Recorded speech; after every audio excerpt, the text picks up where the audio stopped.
The viewport had cracked into a spider web of light, and Dravok did not blink. Behind him, the bridge of his flagship lay in ruins. Sparks fell in slow arcs over dead consoles, drifting like sparks from a dying fire that no longer cared whether anyone watched it burn. One display, untouched by the wreckage around it, still glowed a soft green in the wreckage of everything else. Nobody was left standing close enough to read what it said. 12 minutes, that was all it had taken. No warning had come first. No declaration had been sent. No mercy had been offered once the first shot landed, and still, somehow, he had lost. His hands did not shake, not yet. He would not let them. Warlord Dravok Kor had conquered 6 worlds across 4,200 years of Dominion history. The 7th had broken something in him in 12 minutes flat, and it had done it so quietly that for a long moment he could not make himself believe it was finished. His hands, black, plated, 3 thick fingers each, gripped the ruined rail of the command days so hard the metal groaned beneath his grip. He had never held anything that tightly before. Not once, in all his years of conquest, had a fleet of his fallen this fast. Not once had it fallen this quiet. A voice crackled through the dead comm line. Calm, steady, almost gentle, in the way a voice can be gentle only when it no longer needs to prove anything. "You are safe," it said. "Your remaining ships have been disabled. We will let you collect your wounded." Dravok did not answer. Outside the cracked glass, 100 broken hulls drifted past the slow blue curve of a planet his own intelligence reports had once called primitive, unworthy of caution. A rounding error in a war that was supposed to have ended before it began. The voice came again, quieter now, almost like it was reciting something it had carried a long time, waiting for the moment it would finally be needed. "The cosmos roars," it said. "Stillness endures." Dravok closed his eyes. Somewhere behind that voice was a species he had dismissed in a single sentence 3 days earlier, over a war table in a chamber that reeked of scorched metal and certainty. He had spent his whole existence learning to take. Somewhere down there, apparently, a species had spent 31 years learning to hold, and it had just cost him everything he had ever believed true about war, and about himself. I wish I could tell you it was luck. It wasn't. Stay close, and I'll show you exactly how that silence was built, one quiet year at a time. 31 years earlier, a leather journal lay open on a young officer's knee, and the room around him smelled of recycled air and burnt coffee left too long on a warmer no one had bothered to switch off. He was not yet an admiral. He was barely past his first commission, a lieutenant with a haircut too short for his face, and a grief he had not yet learned to carry properly. His father had died 2 months before, in a training accident that nobody in the official report had bothered to explain in any language that meant anything. The journal was the only thing of the man's he had kept. Everything else, the medals, the old uniform, the letters, had gone into storage, into boxes he had not opened since. But the journal he carried everywhere, tucked inside his coat like a second heartbeat. He read the same page nearly every night, until the crease down its spine went soft and pale from being opened. A hand-drawn map filled most of it, the outer edge of the solar system rendered in careful pencil, marked with a scatter of small red dots along what looked like a natural corridor of drifting rock and ice. His father had never explained it to him directly, had only ever hinted at long nights spent staring at deep space telemetry, at a theory nobody higher up in the chain of command had wanted to hear. Beside the dots in his father's blocky, impatient handwriting, a single line, "They'll come through here. They always do." He did not know yet who they were. At a career quietly sidelined for insisting the universe was larger and more dangerous than anyone comfortable wanted it to be. So the young officer kept the page open on cold nights in that viewing gallery, and he waited for something he could not name, and he told no one why. High Admiral Theron Kale sat in that same gallery, decades older now, his hair gone silver white and cropped close to his skull, a thin scar cutting a pale line through his left eyebrow, a souvenir from a training accident of his own, 28 years back. 31 years later, an alarm finally proved his father right, that he rarely spoke of and never explained in detail. His coat, wool once and now soft with age, had frayed at both cuffs from 3 decades of the same nervous habit, running his thumb along the cracked spine of a journal that had outlived the man who wrote it. His coffee sat beside him, black, bitter, and long since gone cold. He had not noticed. The alarm chimed flat, even, the kind of sound designed specifically not to alarm anyone who hadn't been waiting 31 years to hear it. Incoming fleet, sir. The voice belonged to a young lieutenant who had clearly never heard that particular tone from the console before, and did not yet know what it meant that her hands were trembling slightly on the display. 135 ships. Burning hard toward the inner system, Kale did not look up from the page in front of him. Trajectory? Direct approach vector? Sir. Straight through the Oort cloud. He closed the journal slowly, the way a man closes a door he has spent 3 decades waiting to finally open. Wake the Aegis Mandate. Nobody in the gallery asked what that meant. Nobody but Kale had ever needed to know, and for the first time in 31 years, that was about to change for everyone in the room. He stood, journal tucked beneath one arm, and walked to the transparent steel wall that looked down on the pale curve of the earth below. Somewhere out past that curve, past the moon, past the drifting silence of the asteroid belt, something old and certain of itself was coming to collect a debt it did not know had already been paid in advance. "Get me Captain Saito on the Vigilant," he said. "Every ally who put their name on the mandate 31 years ago is about to find out why we asked them to." 400 light-years away, in a chamber carved from the hollowed heart of an asteroid. And pull the 7 signatory codes. The air reeked of scorched metal and chemical fuel, the particular smell of a species that had never once needed to apologize for winning. Warlord Dravok Kor stood over the war table in the chamber of the Unbroken Spear. 6 ritual scars catching the low red light along his chest, one carved for each of the 6 worlds his empire had swallowed whole across 4,200 years. Pillars rose around him into a ceiling lost somewhere in darkness, each one etched floor to shadow with the names of 43 conquered systems. It was a room built to remind anyone standing in it that the Dominion had never lost. Dravok had stood in it 100 times and never once thought to question what that meant. He cracked his neck. It was something he did before every decision that mattered, a habit older than most of the officers now watching him do it. The holomap hovering between his claws showed a single blue planet, a modest world, thin orbital defenses, a species his intelligence division had filed under a designation that translated roughly to backward and strategically irrelevant. Around the table his officers waited in silence for him to speak first. They always did. It had been a very long time since anyone in that chamber had spoken before Dravok chose to. Warlord. The voice that finally broke the quiet was thin, careful, threaded with the particular patience of someone who had learned the hard way what happened when patience ran out too soon. Rel, the Valith ambassador, stood at the edge of the table, nearly 300 cycles old, his robes hanging loose over a frame built for a gentler climate than this chamber ever offered. His long fingers trembled faintly, the way they had trembled, Dravok suspected, at every one of the 43 annexations that had come before this one. "I would urge caution. This species has not been truly observed, only assumed." Dravok's laugh came out low, like grinding stone dragged across stone. "Caution. For a species that has barely crawled free of its own gravity well. They have been quiet a very long time," Srel said.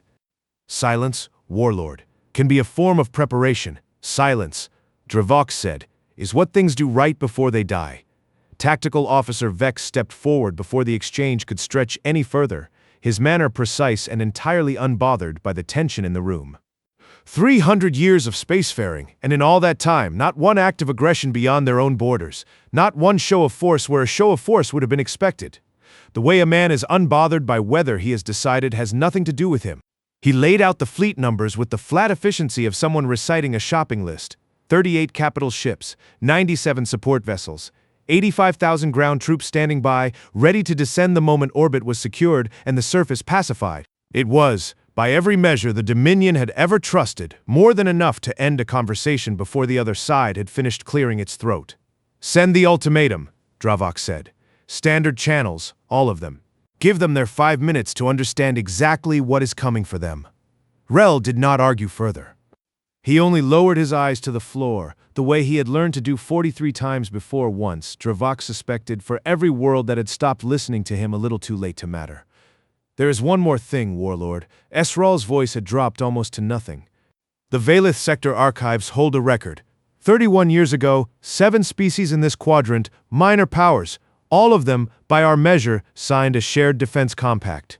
We dismissed it at the time as posturing, a treaty between the weak meant to comfort themselves. I would ask that we confirm whether this human world was among the 7. Dravok did not look up from the holomap. It does not matter what paper they signed 31 years ago. Paper does not stop a fleet. No, SRL agreed quietly. The fleet broke formation on the war table's projection, 38 bright points sliding into a wedge, and a moment later, far out past the edge of the Dominion's home system. But preparation does. Nobody answered him. The real ships began their burn toward the inner reaches of a solar system that had been waiting for them for 3 decades.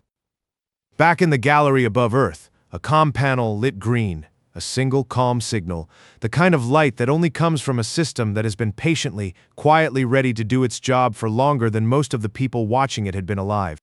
Cale studied it for a long moment before he moved, journal still tucked beneath his arm, coffee forgotten and cold on the table behind him. "Get me the Vigilant," he said again, this time to the room at large, "and get me every signatory."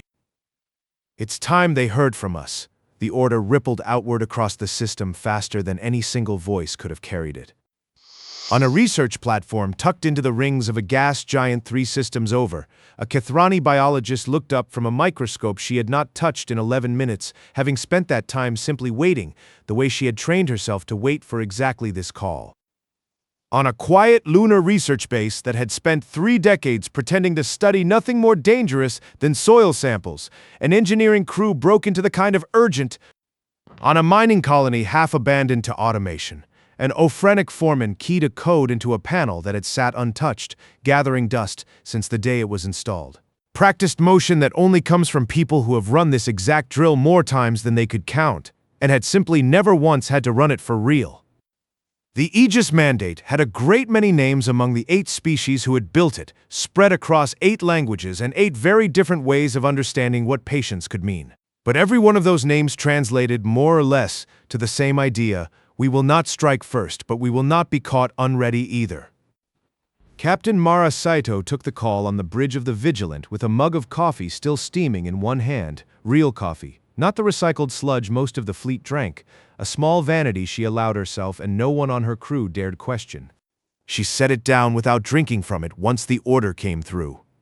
"All hands," she said, and her voice carried the particular flatness of someone who has rehearsed a moment so many times in her head that living through it for real feels almost anticlimactic. "We're going to the edge of the system." Her helmsman, a young man barely 2 years out of the academy, looked up from his console with an expression she recognized immediately because she had worn it herself once. 300 kilometers away, on the Valith observation post perched at the quiet edge of the system, an elder statistician who had spent 3 decades logging telemetry nobody else had ever bothered to read closed his eyes briefly when the alert came through. Spin up the drive on the day she'd first been briefed on what the mandate actually was. "Ma'am, is this a drill?" "No," Saito said. "This is page 47. He didn't understand the reference. He would by the end of the day," and allowed himself, for just a moment, something almost like relief. He had argued for this post's funding for 11 straight years against colleagues who thought it a waste of resources watching an empty stretch of ice and rock for a threat that might never come. He opened his eyes again and began transmitting everything he had. Back on the Obsidian Citadel, none of that quiet motion registered on Dravok's instruments. His fleet crossed the outer marker of the system at full burn, confident, unhurried, the way a species moves when it has never once had reason to be otherwise. Vex reported the ultimatum had gone out on every channel Dominion protocol required. No response had come back. Dravok took the silence as exactly what he had always taken silence to mean. "They understand," he said. "Good. It will make this faster." Srel, standing a half step behind him, said nothing at all. His fingers, for the first time in longer than he could remember, had stopped trembling. No fleet approached. No mercy waited. No warning would be given twice. And far ahead of the Dominion's burning ships, hidden in the dark drift of the Oort cloud where the light of the sun grew thin and the stars stopped mattering, something patient and 31 years in the making sat perfectly, deliberately still. The first mine detonated without sound. That was the part nobody in Dravok's fleet expected. Not the blast itself, but the silence around it. No warning klaxon, no hostile signature on their sensors beforehand. One moment the outer edge of his formation held 38 ships in a clean, practiced wedge. The next, a support vessel simply stopped being there, and the space where it had been folded into a bloom of white light that made no sound at all across the vacuum between them. "Report," Dravok said, and for the first time in longer than he could remember, his voice did not carry certainty. It carried a question. Vex's claws moved fast across his console, faster than protocol usually allowed. Debris field, localized detonation. They had been seeded across the Oort cloud's drift field, impatient, staggered waves over 3 decades, disguised as nothing more than ordinary debris. No launch signature, no drive trail, no. He stopped. Warlord, there are more of them.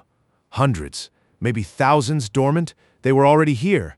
1,800 mines, though nobody on Dravok's bridge would ever learn the precise number. Their triggers keyed to a formation pattern the Dominion had used in 43 prior conquests and never once thought to vary. The Dominion did not innovate. It repeated what had always worked. That habit, more than any single weapon, was what killed the first 12 ships. Dravok watched the holomap bloom with red as one point after another winked out along the edge of his formation. His certainty did not break all at once. It cracked the way ice cracks, one thin line first, and then, a moment later, everywhere. Reform the wedge, he ordered. Tighter. Punch through the field. Warlord. Srel's voice again. Thinner now, almost lost beneath the chatter of damage reports. This is not a minefield. This is an announcement. Nobody answered him. The fleet reformed, tightened, pushed harder into the drift, exactly as its enemy had spent 31 years hoping it would. Aboard the Vigilant, Captain Saito watched the same bloom of red light from the opposite side, her coffee finally cold beside her, untouched since the order to launch. Her helmsman had stopped asking whether any of this was a drill. He understood now, the way everyone on that bridge understood, that 31 years of quiet had just ended in the space of 90 seconds. Second wave, Saito said. 847 kinetic rounds left their tubes within the same 4-second window.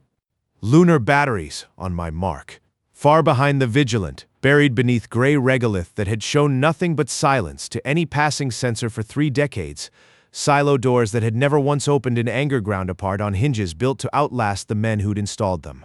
Accelerating out past the moon's curve at 14,000 kilometers per second, fast enough that the Dominion's point defense systems registered the threat only after the rounds had already begun tearing through engine housings up and down their formation. 21 capital ships lost propulsion in under a minute. The wedge Dravok had ordered tightened came apart instead, ships drifting out of formation with no way to correct, still armed, still dangerous.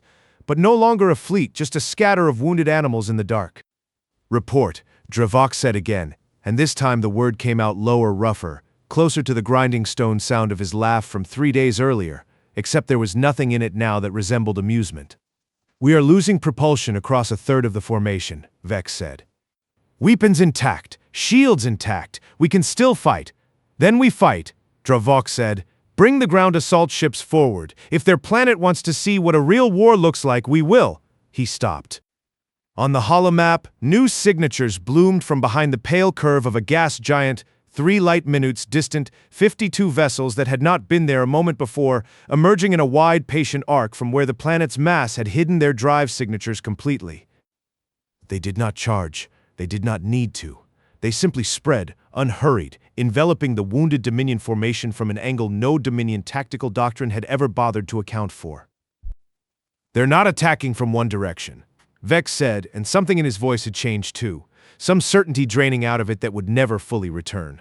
Warlord, they're attacking from all of them. 52 ships from the flank, 1,800 mines from the field. 847 kinetic rounds from the moon. It was not the shape of a battle the Dominion recognized, because the Dominion had never once needed to fight a war that did not begin with a single overwhelming charge. This was something else. This was 31 years of patient design, arriving all at once in a formation built specifically around the assumption that Dravok would do exactly what he had just done. Srel closed his eyes, not in fear, in something closer to recognition. The second volley from the flanking arc struck weapons systems across the crippled formation, one precise burst after another, timed with a rhythm that felt less like combat and more like a series of doors closing, one after another, in a house whose owner had already left. The third volley struck life support. On the Dominion flagship, the lights along the corridor outside the bridge flickered once and did not come back. 12 minutes. Nobody aboard either fleet had a clock running for it. Nobody needed one. Some things simply announced their own length after the fact. the way a held breath announces itself only once it is finally released. Dravok stood at the ruined rail of his own command dais and watched his empire's certainty come apart in real time, red point by red point, on a display he had built his entire life around trusting. No warning, no mercy, no surrender offered, and none required.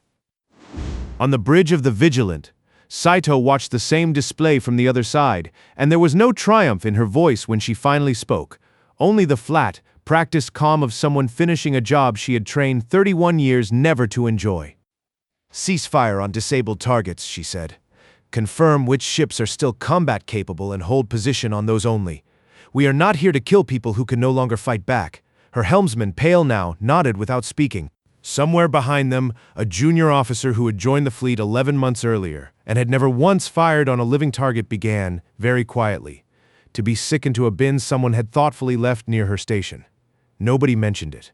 Nobody would, later, either. Aboard the crippled Dominion flagship, the calm line crackled back to life, the same calm voice from before, unhurried, almost gentle, the voice of someone who had rehearsed this exact moment for longer than most of the people hearing it had been alive. "Warlord Dravok Kor," Kale said, and it was the first time in the engagement that anyone on the Dominion side had heard him use a name instead of a designation. "Your remaining ships have been disabled. We will allow you to collect your wounded. This does not need to go any further than it already has." Dravok did not answer immediately. When he finally did, his voice had lost the grinding stone edge it carried at the start of the day. "You knew," he said. "You knew we were coming. For how long?" There was a pause on the line, brief, deliberate. "Longer than you'd believe," Kale said. "The cosmos roars, stillness endures." The line went quiet after that. Not dead, simply finished. The way a sentence finishes once it has said everything it needed to say. Dravok looked past the cracked viewport at the blue curve of the planet below, the one his own reports had dismissed 3 days earlier as unworthy of caution. He thought of Srel's voice, thin and careful, saying the same thing again and again in a chamber that had never once wanted to hear it. Silence can be a form of preparation. He had spent 4,200 years learning to take. Somewhere down there, a species had spent 31 quiet years learning to hold, and the difference between those two educations had just cost him more than half a fleet in less time than it took most Dominion councils to finish arguing about breakfast. Far across the system, in the Valeth observation post's quiet control room, Rel, standing a half-step behind him on the ruined bridge, said nothing at all. For the first time since Dravok had known him, the old ambassador's hands had gone completely still. The elder statistician, who had spent 11 years fighting for this post's funding, watched his screens fill with confirmation of everything he had argued for and never expected to see proven so completely. He did not smile. He simply reached for his console and began logging the numbers, carefully, the way he had logged every quiet, uneventful day for 3 decades, because he understood something few people in either fleet yet did. The battle was over. The reckoning had not started yet. The Obsidian Citadel had never gone silent before. Not once in 4,200 years had the chamber of the unbroken spear sat empty of sound. It was silent now.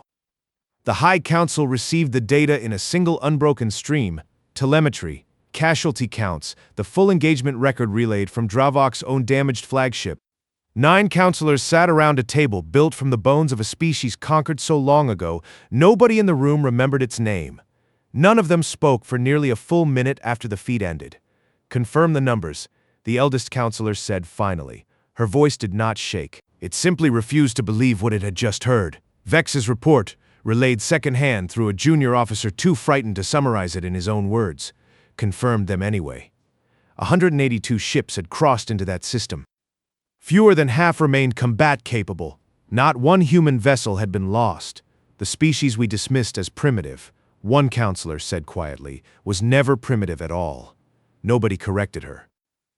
400 light-years away, in the Valeth observation post's small control room, the elder statistician finished his log and sat back from his console for the first time in 6 hours. He had not slept. He did not intend to yet. There would be time to rest once he understood exactly what he had just watched happen. He opened a second file, one he had kept sealed for 11 years, ever since the Aegis Mandate's existence had first been quietly confirmed to a handful of Allied observers with clearance to know. It contained a single line written by a human officer he had never met, dated 31 years earlier. If it works, no one will ever know we built it. That's the point. He closed the file again without adding anything to it. Some records, he had learned, were better left exactly as their author had intended. Aboard the Vigilant, Captain Saito filed her own report with considerably less ceremony. A data burst, encrypted, sent directly to the gallery above Earth where High Admiral Kale had not moved from the transparent steel wall in over 3 hours. He read it once, standing, the journal still tucked beneath one arm out of habit rather than need. 182 ships engaged, 88 destroyed or disabled beyond recovery. The rest scattered, crippled, drifting toward whatever mercy the Dominion chose to send for them. Human casualties, 0. He set the data pad down on the rail in front of him and did not pick it back up. "Sir," the young lieutenant from earlier, the one who had first read him the incoming fleet's numbers, stood a respectful distance away, uncertain whether to approach further. "The Dominion is requesting terms." "Ambassador Srel is asking to speak with you directly." Kale nodded slowly. "Patch him through." The voice that came over the line was thin, careful and entirely different from the tone Dravok had used only hours before. "High Admiral," Srel said, "I have observed 43 annexations in my lifetime. I have never once observed what your people did today. We didn't want to do it at all," Kale said. "We just didn't want to find out what happens if we're wrong about being ready." There was a pause on the line. "May I ask a question, Admiral? Off the record, as your people say." "You can ask. How long?" "Not 31 years. I mean, truly. How long has your species known something like the Dominion existed and said nothing?" Kale looked down at the journal beneath his arm before he answered. "Longer than 31 years, he said. My father wrote the first page of this plan 48 years ago." Nobody believed him until it was almost too late to matter. "I've spent half my life making sure that mistake didn't happen twice." Rel was quiet for a long moment. 48 years, he said, and something in his voice had shifted, gone softer, closer to grief than surprise. "We have made the same mistake, only in reverse. We assumed silence meant nothing was there. It usually does," Kale said. "This time it didn't." The line went quiet again after that, not from anger this time, but from something neither of them had a ready word for. 3 days later, Dravok stood alone in a receiving hall he had walked through 100 times before as a conqueror and now walked through as something else entirely. No title had yet been assigned to what he had become. The chamber's engraved pillars listing 43 conquered systems seemed to watch him differently now than they had a week earlier. He reached the small table set at the hall's center and stopped there, not from ceremony, but because his legs had simply decided to stop moving. On the table sat a cup, plain, undecorated, filled with something bitter and lukewarm that no one had bothered to reheat. He picked it up without thinking and drank half of it before he registered he had done it at all. It was, he realized distantly, the most ordinary thing he had done in 6 days. The High Council entered a moment later, 9 counselors in a slow, deliberate line, and Dravok set the cup back down exactly where he had found it. Warlord Dravok Kor, the eldest counselor, did not raise her voice. She had never needed to raise her voice in this chamber before, and old habits, apparently, did not break simply because everything else had. "You will not be executed. Your service record does not permit it, and your defeat, on reflection, was not a failure of courage." Dravok said nothing. He had expected the blade, if he was honest with himself, and some small, tired part of him had almost hoped for it. "You will be reassigned," she continued, "to the Valith border, where you will oversee negotiations with the 8 signatory species of what they call the Aegis Mandate. You have earned, through unfortunate means, more direct experience with them than any officer alive. It was not exile in the way exile had always been understood in the Dominion. It was worse, in its own quiet way, a lifetime spent standing across a table from the very patience that had unmade him, forced to learn its shape in careful, humiliating detail rather than simply being allowed to disappear. "You have a question," the counselor said. Nobody in that chamber knew, and it would be a long time yet before he learned the truth was closer to the second answer than the first, that humanity had not spent millennia watching the Dominion, only 3 careful decades. "It was not a guess," Dravok said. "Did they know we were coming for 4,000 years, or did they only start preparing 31 years ago because they finally understood what we were?" Nobody answered him. Ever since one grieving officer's father had drawn a map nobody wanted to believe, back above Earth, Kale sat alone in the gallery as the light outside shifted slowly from the pale blue of afternoon into something dimmer. He was looking instead at the casualty figure Saito's report had listed for the Dominion side, a number he had read only once and had no intention of reading again. 11,320 lives. The journal lay open on his knee again, page 47 exposed, the crease down its spine worn nearly through from 31 years of the same nervous habit. He was not looking at the map anymore. He had stopped needing to look at it hours ago. Most of them conscripts who had never once been asked whether they wanted to be part of a war their leadership had assumed would take 12 minutes and end in an easy annexation. He closed the file. He did not close the journal. His comm chimed softly, a priority channel, marked with a signature he recognized instantly, even before the message resolved. It was from the Kethrani biologist who had been waiting 11 minutes at her microscope the day this all began, one of the 7 Allied signatories who had trusted a treaty built on nothing but patience and a hand-drawn map 31 years old. Her message was short. We held. All of us. Every signatory. Nobody broke formation. Nobody panicked. Nobody fired a shot that wasn't planned 3 decades in advance. Your father would have been proud of what he started, Admiral. I only wish he'd lived to see it finished. Kale read it twice. He did not answer right away. Instead, he turned back to the journal, to page 47, to the map his father had drawn with a hand that had never once wavered even when everyone around him insisted he was wasting his career on a threat that would never come. Beneath the map, in the same blocky, impatient handwriting, was a line Kale had read 1,000 times and had never once let himself fully understand until tonight. I won't live to see it. Someone else will have to finish the page. He had always assumed that line meant the map.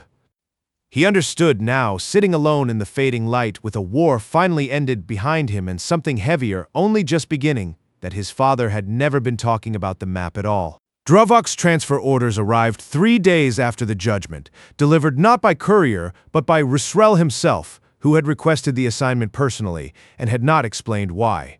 You didn't have to bring these yourself, Dravok said. No, Israel agreed. I wanted to see your face when you read them. Dravok scanned the orders once. Border liaison, indefinite posting. Direct working contact with all 8 Aegis mandate signatories, beginning with the human delegation. It was not a sentence written in the language of punishment, though he understood, reading between its careful lines, that punishment was exactly what it was. Say it, Srel said. Whatever you're thinking, I'm thinking. Dravok said slowly that I spent 4,000 years learning how to make other species kneel, and now I'm being sent to learn something I never once bothered to ask about. How they stand back up! Drell allowed himself something that, on a Valith face, passed for the beginning of a smile. That, he said, is a better question than any you asked in the war chamber. Dravok set the orders down beside the plain cup he had left untouched since his last visit to that hall, the bitter drink inside it long gone cold. He picked the cup up anyway, out of the same habit that had carried him through 6 worlds of conquest, and drank the rest of it without comment. Some things, apparently, did not change just because everything else had. Above Earth, the gallery had gone fully dark outside the transparent steel, the planet's night side scattered with the small, ordinary lights of a species that had spent 31 years pretending it had nothing worth defending. Kale had not moved from the rail in some time. The journal sat open on his knee, page 47 still exposed, though he had stopped reading it hours ago. He was thinking instead about a line he had misunderstood for 3 decades, someone else will have to finish the page, and about a man who had died certain nobody would ever believe him, and had been wrong about that too. In the end, a soft chime pulled him from it. Sato's voice, tired but steady, over a private channel. Final tallies in, sir. Dominion's pulling their surviving ships back past the outer marker. No further engagement expected. Esrels confirmed it personally.